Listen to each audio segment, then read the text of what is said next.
Beau s'abonner, bien aimé na Trésor Tingi télévision. Beau s'abonner, ils allaient chaîne Yabana Nanzam. Ils allaient chaîne évangélique, chaîne chrétienne. C'est vraiment une chaîne chrétienne. Ils ont édifié Kondi Manabiso. Beau s'abonner na Bondeli Bino Bande Konangai. Beau s'abonner na Trésor Tingi télévision. Ils ont chaîne partenaire, Mokaba chaîne partenaire, auto travail na Bango Awa na Kati Radio Parole Vie. Au commencement était la parole, et la parole est Christ. Radio Parole Vie, la radio qui donne à travers la parole. Mbote shalom bien-aimés dans le Seigneur. Mbote chers papa et maman, chers frères et sœurs, chers auditeurs et auditrices de la Radio Parole Vie, la RPV, la radio chrétienne, où était à Kabiso Sangomalamu, ya kolo Yesu Masia Nazareth Nzamba Solope à Bomo. Merci de konanga moi c'est Père Mobali, de nos amis bien-aimés dans le Seigneur na 4 coins monde. Au comme ça Radio Parole Vie église Ponayo.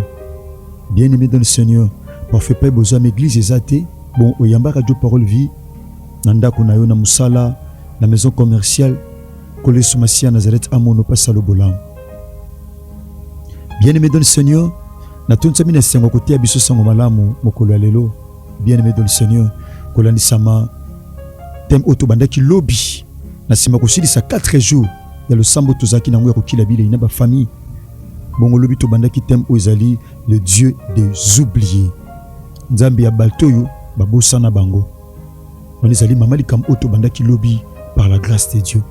Tu as témoignage, tu as encouragement. Bien-aimé, oyo pesi esengo epai na Yesu Masia Nazareth yo azali mukolo musala auto salaka. Bien-aimé musalo sezaki na makasi de biso bomoto tam sito tika. Sezaki na mayele na biso bomoto tam sito tika. So bien-aimé tozoyi kampiko parce que ça n'entend zo pesa biso makasi. Voilà pourquoi l'apôtre Paul dit je peux faire face à toutes les situations grâce à la force que Dieu me donne. Alors je puis tout par celui qui me fortifie. Merci de konangai o memaka musala ona mutema na yokola kanisa yo asala yo ngolu pe asala yo penza bola mobele. Merci bien-aimé dans le Seigneur. Tout sambeli, Seigneur te pèse merci. De recommander moment autorité kabo elobana entre tes saintes mains. C'est vrai, la Bible dit le juste sont délivrés par la connaissance. Il est écrit, Seigneur, vous connaîtrez la vérité et la vérité vous affranchira. Saint-Esprit de Dieu, et c'est pelisa lola, afin que le ba otate me ma kimia kolo, et me ma kimia pebolamu na bomo ya mutu moko. Na kombo na Yesu Masia Nazareth ndetu sambeli, petelobi, Amen. Merci bien-aimés, nous lisons rapidement la parole de Dieu. Tozana, livre Genèse, chapitre 40, tout bien verset 21, verset 23. La Bible dit ceci. Il rétablit le chef des chansons dans sa charge des chansons pour qu'il mit la coupe dans la main de Pharaon. Mais il fit pendre le chef des panetiers selon l'explication que Joseph leur avait donnée.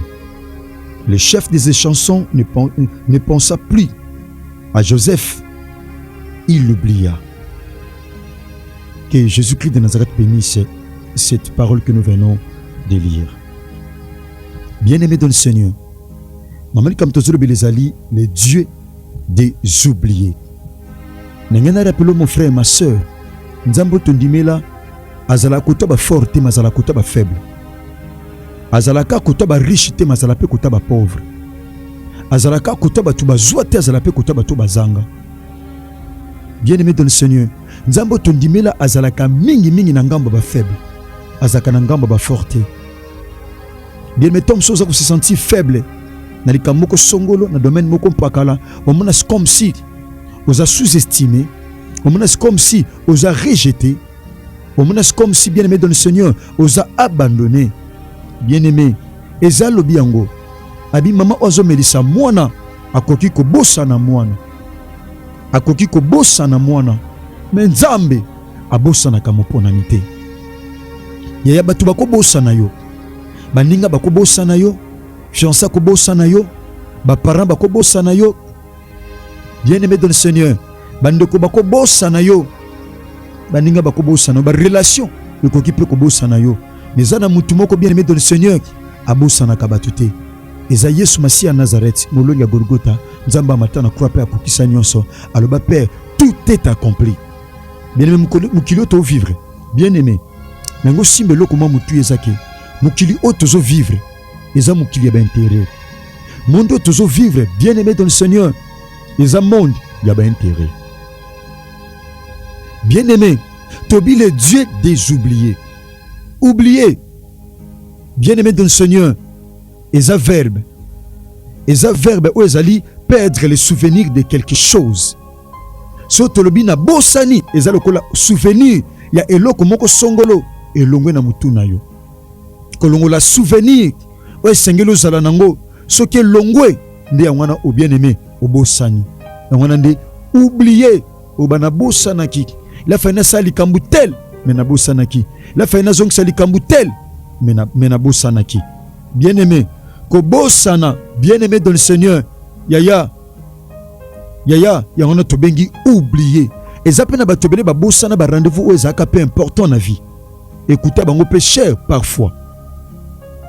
Ezamba tobele ba manka ba rendez-vous o ezalaki aussi important. Bien-aimé dans le Seigneur, nyoswana oubli. Et sali ke mutu a raté mutu ya o azalaki nango bien-aimé dans le Seigneur na kati ya rendez-vous. Ton trobi le Dieu des oubliés. Alors oublié, c'est une personne rejetée. C'est une personne abandonnée. C'est une personne ignorée, bien aimé ignorée. Donc oublié, c'est une personne abandonnée, rejetée et ignorée. Effacée de la mémoire. Bien aimé dans le Seigneur, parfois tout de façon la mémoire na bango, existe à l'issouté. Existe à bien aimé physiquement. Mais na kati ya mito batu ozala asute. Na kati ya makanisa batu ozala lisute. Na muto batu ozala lisute mon frère. Oui, babosa na ka mutu oyo akufi. Mais muto azoko exister bakoki jamais ko bosa na ye. Mais tant que le Dieu des oubliés, c'est que nzambe ya bato aussi babosa na bango. To mona ngona ba matanga. Omona bandeko baye ko sala dépôt ya gerbe de fleurs. Bakomini toko bosa na kayo soki mokete to bosa na soki mokete bakomi on a gerbe de fleurs. Mais bien aimé 1 mois 2 mois 3 mois 4 mois 5 mois 6 mois babosa naka ki ya mami moko existaka ya papi moko existaka ndeko moko songolo existaka. Pourquoi? Parce que ça koufi. Mais ça na batu bien aimé dans le Seigneur akufite me batu babosa na ye. Akufite me mobali sa bosana ye. Akufite me ba relation e bosana ye. Akufite me musala e bosana ye. Akufite bien aimé dans le Seigneur yaya ba ndeko ba bosana ye. Ba bosana ye. Et ça peka Joseph. Bien aimé dans le Seigneur. Mon frère, ma soeur. Joseph te bi malam. Ma comme le bi Joseph. Azaki aimé et pas une tatane Jacob. Tatane Jacob a saleleki elamba. Bien aimé dans le Seigneur, il y a ba couleur et belé. Azaki mwana liboso ya Rachel. Alors que Rachel azalaki mwasi oyo Jacob alingaki mingi. Lokola azaki mwana liboso. Pe azalaki mwana suka na bayana ye yambo Benjamin aya. Yaya alingamaki tellement mingi. Bolingo ya Jacob bien aimé et pas na Joseph. Et memaki tellement jalousie na mitema ba yaya. Bien aimé et le qui boma Joseph. Mais le kola azaki na kati ya pensée en Nzambe, azaki na kati ya agenda na Nzambe, azaki na kati ya kaneva en Nzambe, ba ko boma été. Sauf que ba teka ki est bien aimé. Pour na akende ko accomplir mission. Bien aimé, il y a ko sauver un jour famille ya ba hébreu. C'était comme ça selon la bien aimé, selon la promesse de Dieu, selon le plan de Dieu. C'était comme ça. Bandeko babosana Joseph. Baibika que Joseph si akufa. Si babosana Joseph. Bien aimé dans le Seigneur. Tom sou batu si babosana yo. Bakantaso sila, bakantaso kufa, bakantaso kenda, tout ça. Bien aimé. Nengene biso mon frère ma soeur. Obunga na makanisi ya batu. Obunga na mémoire ya batu. Mais na mémoire nzambe obunga te. Son nimi likambo salamelo. Néon lobi amen. Bien aimé dans le Seigneur. Yesu Masia Nazareth asolo bolam. Obunga na makanisi ya batu. Na ba liste ba longo la bien aimé dans le Seigneur parce que ba bosana yo. So ba tuba osali kambu batanga ka ote bien-aimé dans le Seigneur. Parce que ba omona utilité na ote. Ba joa ba abandonna, ba rejeta, ba ignora yo, bien-aimé dans le Seigneur. Islam eleki pe Joseph. Bien-aimé Joseph a tekami ba sombiye. Ba mena ndako Potiphar, Potiphar a mis na prison. Et puis tozotanga bien-aimé dans le Seigneur. Awa Joseph na kati ya prison. Na kati ya prison na tongo mo balamu bien-aimé tanga lamuki amoni baninga mibale na kati ya prison. Batu oyo Pharaon akangisaki. Moko bande ko servir ye o eza lié na pâtisserie. Musa bande ko servir ye o ezaki lié na boisson. Bon mibale ba kometaki erreur. Pharaon a cheki ba na boloko. Bon mibale na butu mo ba loti ndoto moko. Bien-aimé, ko négligent ndoto te mon frère. To na mate ya bandoto te. Mais ko négligent ndoto te. Ndo nanga mo sitam so négligent ndoto mo nango ka ndoto. Olota ndoto moko compliqué. Olota ndoto mo bien-aimé dans le Seigneur. Yaya étrange. Olota ndoto mo bien-aimé dans le Seigneur. Yaya ya pas si compliqué. Olection kandengwana. Keba mon frère, keba ma sœur. Ko saka ne ndoto te. Joseph abisi bango tala. Pona nini bilongi na bino eza na courage te. Abinde tozabwe tozanzunzu ndenge ni parce que to loti ndoto butu mo biso tozabe muto pesa biso explication azate. Joseph na vie na ye atikala jamais ko interpréter ndoto. Joseph na vie na ye ande ko lota ba ndoto o yimo kazaki incapable ya lota. Alota ndoto liboso tata ne mto bien-aimé interpréta. Yami balé pe tata ami satu bande ko ne batu ba interprétant ndoto. Mukolo monte Joseph si interprétant ndoto. Mais na kata prison bien-aimé. Donc là c'est confie que pas na Nzambe. Nzamba sala kiengolu alaki na capacité ya ko interpréter ba ndoto. Bien-aimé, asali interprétation en ndoto et que d'une manière correcte, d'une manière exacte. Après cette explication moko exacte concernant o bandeko mibale basalaki ebisi panetier yo dans 3 jours ba bomayo ba pondre yo ba diembika yo ba bomayo bongo yo et chanson roi a ko rétablir yo na charge na yo et salami ndengwana bien-aimé après 3 jours bien-aimé dans le Seigneur la Bible dit roi Pharaon ezaki mukolo anniversaire na ye. Et puis tout ce temps balobi ke ezaki mukolo ya mbotama na verset 21. Babini ezaki mukolo bien-aimé dans le Seigneur. Bien-aimé ezaki mukolo ya mbotama ya Pharaon. So tangi na verset 20 au kititi na se ezaki mukolo anniversaire. Ande ko célébrer mbotama na ye. Ninge biso penza basala biso ngolu. Tatananga Jean-Paul Mayata botama na mois de juin. Abotama le 6, ngana botama le 7. Na botama le 7. Nesika na lia gatonga moko. Nesika na souffler ba bougie. Na sepe na bandeko nga tozama atosa musala okata pongi na butu. To visiter ba orphelin to lia na bango. To zama loso to kabula na bango. To zama biscuit to kabula na bango. To zata moi semoule atale to kabula na bango. Peu importe quantité kozala mais to kabula na bango. Nzamba kaniso ndeko na ngai. Nzamba kanisa yo. O tom susu yokaki sango ya anniversaire na mukolo le 7 juin. Bien-aimé, au sali oko sala Yesu Masia Nazareth akaniso asala ngolu pasalo bolam. Bien-aimé dans le Seigneur. Pharaon zaki mukolo anniversaire na ye. Abi maintenant fona mela masanga.